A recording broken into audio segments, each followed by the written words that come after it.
Hey guys, and all welcome back to another video.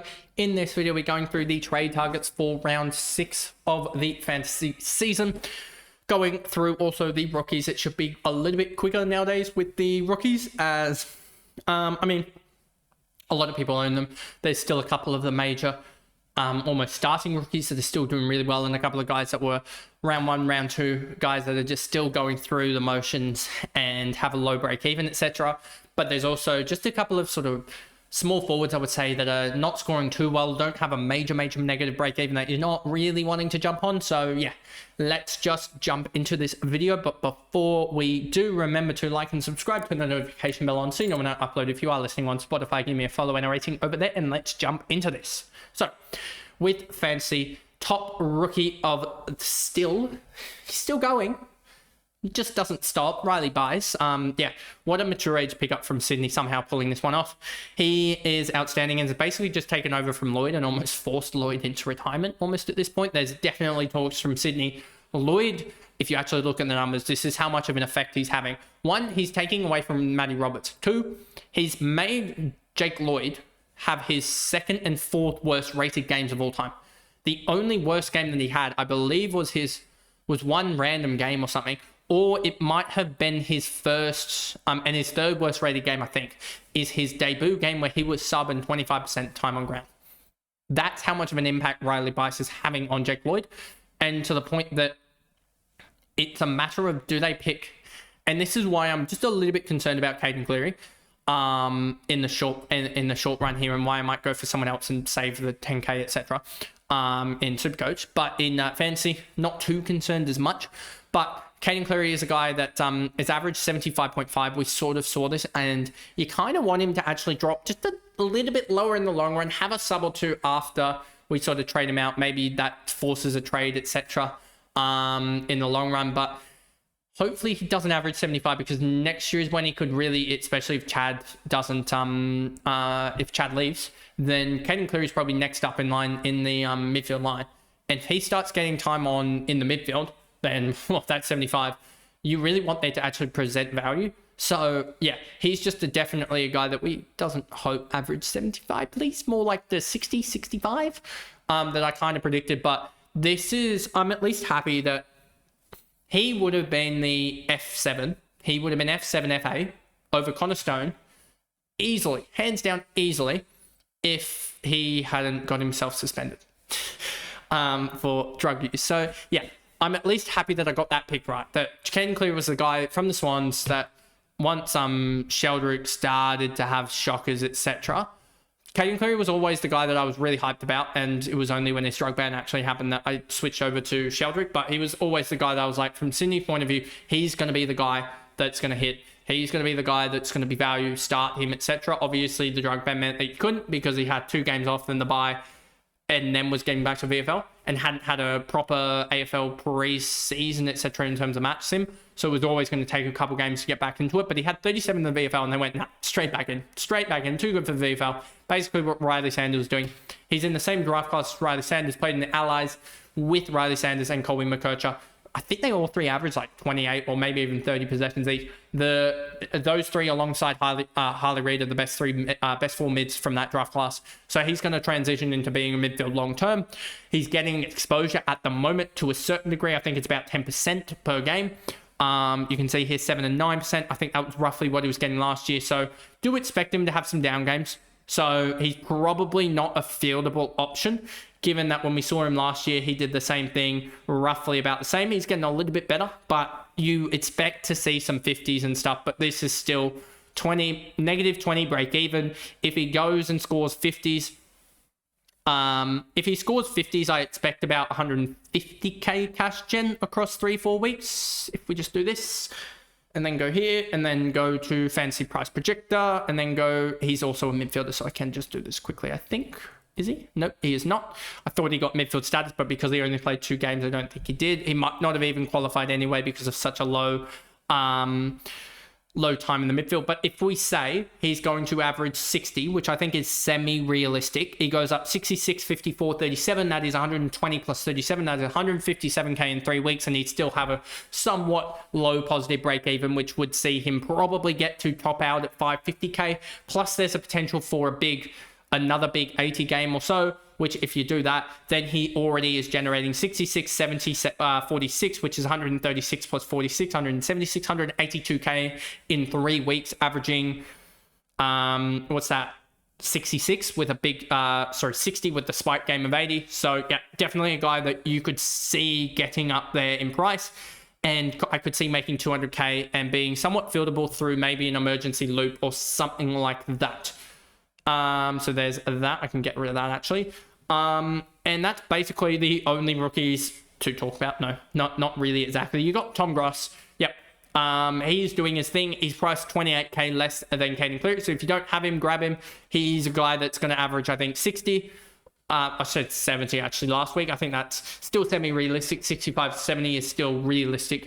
He got away really, really well, I think, in the game and was on 45 or something at halftime. So I could see him, as I said, 67 average, could see him going close to 70.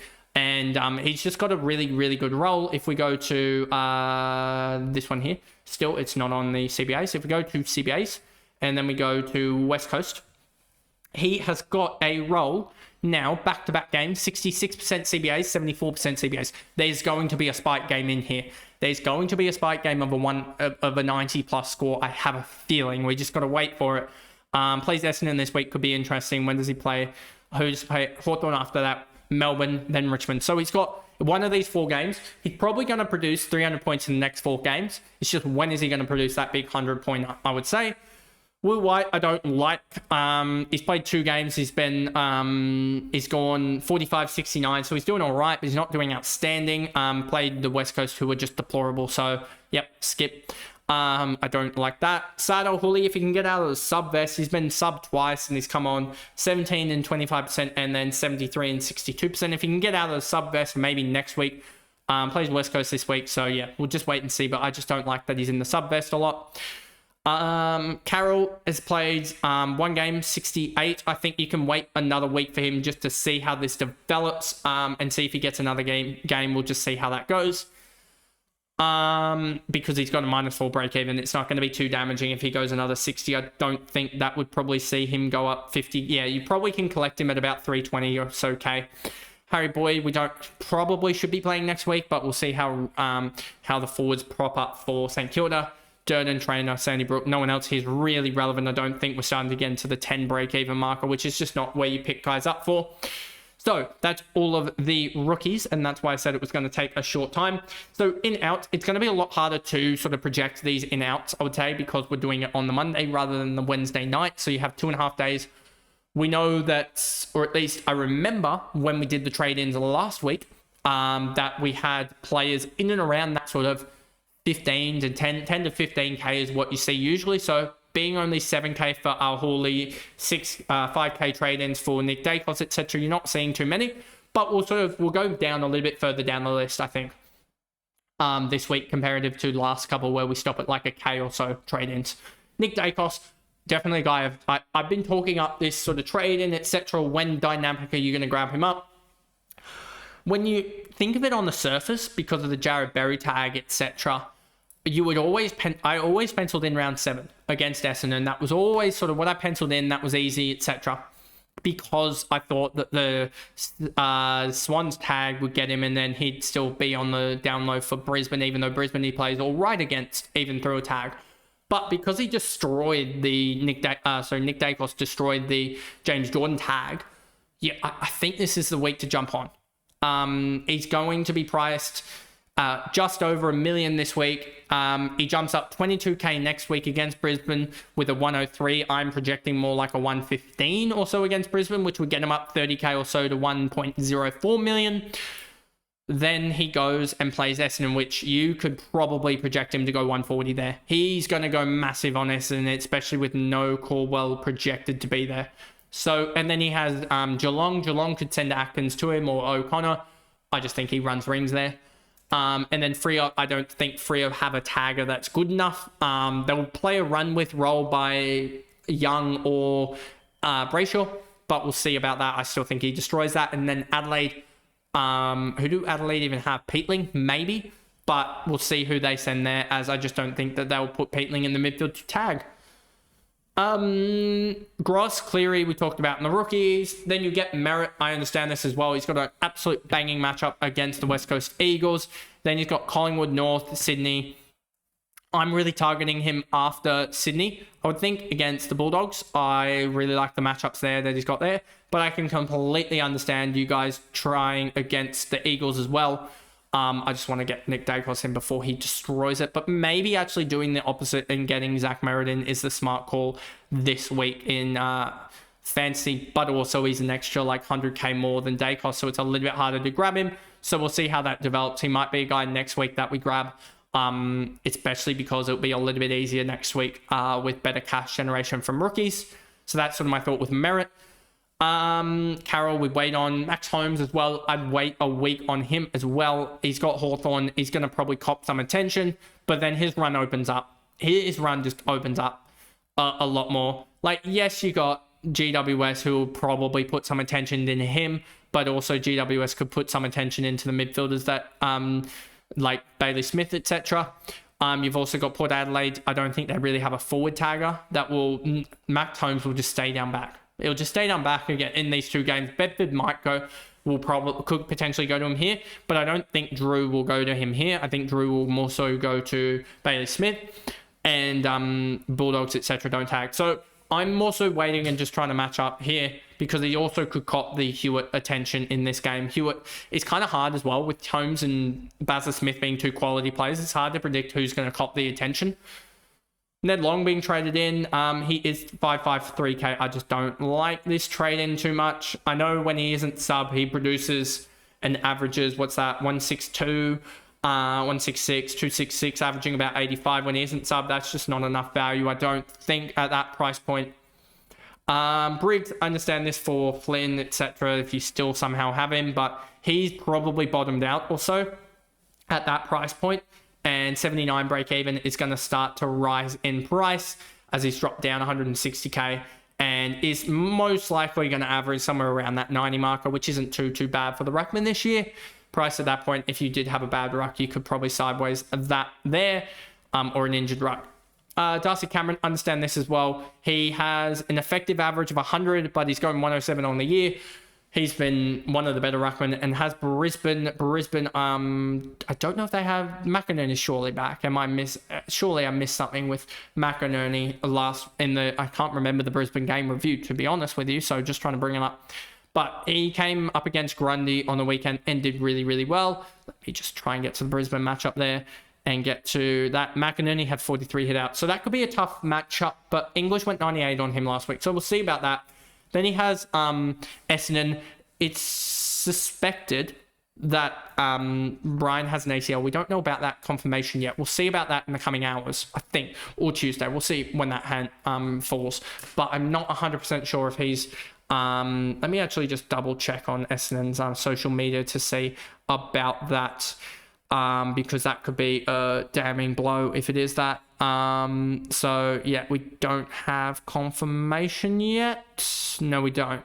So yeah, we'll see about that if we do get confirmation soon. Yeah, we haven't got confirmation about Nick Brian. I'm just trying to search it up because that could be huge. Yeah, oh no, he has suspected ACL, has an ACL confirmed by Footy Online. So yeah, I missed that. So yeah, he has done his ACL, making that matchup a little bit easier, which sucked. But that flips that matchup, and so yeah. Let me just see if I can bring up an Essendon player and look at that ruck matchup now. So Eagles, that'll be interesting. Sammy Draper suddenly actually could be an interesting player to go for. Darcy Cameron has that matchup soon. Tristan Cherry now has Sammy Draper. That could be interesting for him to bounce back. And yeah, so in the long run, could be interesting for... I mean, TDK has him in the last round. But yeah, could be interesting. And I just want to has TDK already played him, or does he come up against him twice? So TDK has him potentially twice, Sammy Draper. That could be a positive matchup now. That I don't think I have a good. Todd Goldstein is playing in the VFL, so that could be interesting if they go back to that combo, I think. But anyway, we'll see how that develops. George Hewitt starting to get some love.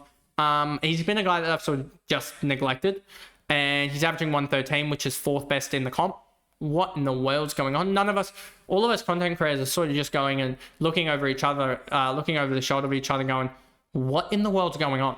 We have no sort of explanation for George Hewitt doing this well, and definitely a guy that I think for anyone that grabbed him as pod of the year, he's been outstanding, and I just can't see it. I say this every week, but he does this. I just don't see how he can continue with this, but he's got North Melbourne this week, so he's probably going to go and he'll probably score a 105 against North Melbourne, and then you would hopefully expect him to start trailing out. I mean, he's had some decent midfield matchups, and he's not going to cop attention in terms of the guy. He sort of is the guy that just racks up tackles, and he's done it without tackles as well. So yeah, we'll just wait on him, I think. I hope he starts scoring lowly so that we can finally put that to bed. But he's just been outstanding. Wayne Malira, talked about him in the Game Review Sunday video that you guys would have seen earlier today. These are all being recorded on Monday, so these should be out to you on Tuesday. But yeah, you would have seen that. I rate Wayne Malira highly. Sorry, he's going to be top 6. I have a feeling for Supercoach and Fantasy. But yeah, he just isn't going to produce the top spike scores, but he's going to be ultra consistent. Tom Stewart, I think we can wait a week and wait on him. Potentially will still outdo his score, but I just want to see him back, as he did miss with illness last week. And then Rankin and Petrarca, guys that in that midfield mix, that guys that are potential trade-ins, we just got to wait and see on them. I just want to see, where is Warner traded in at, or what is Warner's trade? He's traded in by 59, but traded out by 54. Okay, intriguing. Then we go to the outs, probably going to be obvious. Sam De Koning, yep. Fraser, yep. Callahan, yep. O'Driscoll, understand that. Pryor, understand that as well. Tristan Cherry, he's probably going to turn the corner. And you just know he is, but he probably will.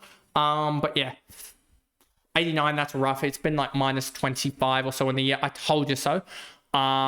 It's just there's been no other ruck that's done well. So Darcy Cameron was actually the better R1 in the long run, even though he had the bye, and you had to probably suck it up with Archer Reed, 60 or 40 points or whatever covering.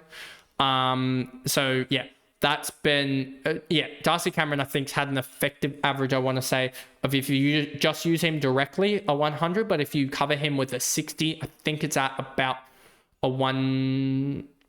What's he got? 5 games for a 460 or so. Let me just double check that. Yeah. So if you didn't have a covering, you would have had a covering 60, I think. Let me go to Cameron here and work this out in my head, because I'm getting confused here. Darcy Cameron, 5 games for a 107.